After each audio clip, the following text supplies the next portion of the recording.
Apakah aku menyesuaikan diri dengan kekudusan Yesus atau dengan kepalsuan orang-orang Farisi? Ini adalah pertanyaan refleksi kita untuk hari ini. Spirit, make my heart open to the Word of God. Make my heart open to goodness. Make my heart open to the beauty of God every day. Amen.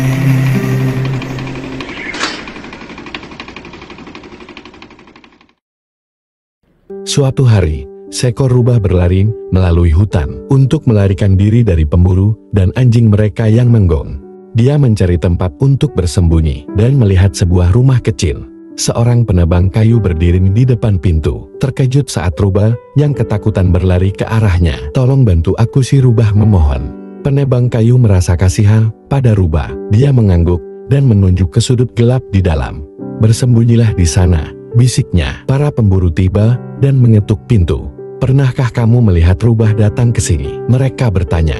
Penebang kayu tidak ingin mengkhianati rubah, jadi dia bilang, "Tidak, saya belum melihat rubah." Sambil dengan sedih menunjuk ke tempat persembunyian rubah, para pemburu tidak memperhatikan dan pergi untuk melanjutkan pencarian mereka.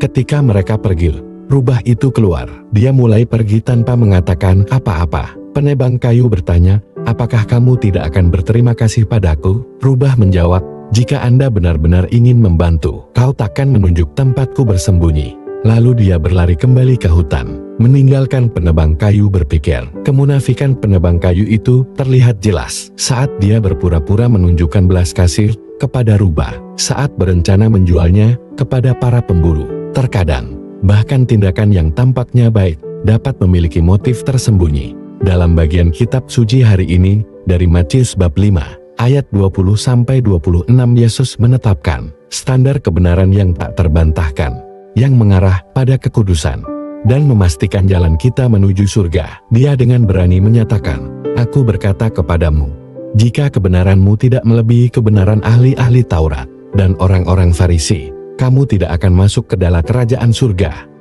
Dengan membuat pernyataan ini, Yesus secara tegas menaikkan standar kebenaran melawan kemunafikan orang-orang Farisi yang terpaku pada tindakan lahiriah, sementara mengabaikan niat hati yang sebenarnya. Dalam ayat-ayat berikut, Yesus menggunakan sebuah alegori untuk menunjukkan kemunafikan dalam menampilkan kesalehan di depan umum, tanpa kasih yang tulus dan belas kasihan yang sejati.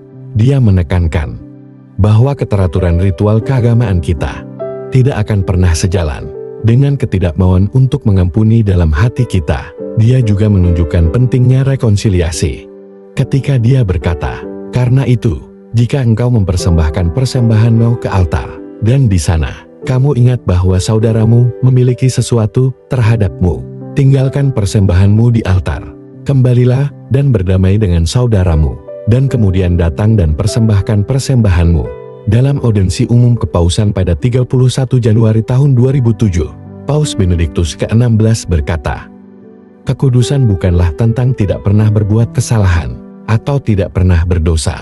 Kekudusan tumbuh dengan kapasitas untuk pertobatan, penyesalan, kemauan untuk memulai kembali, dan yang terutama, dengan kapasitas untuk rekonsiliasi dan pengampunan."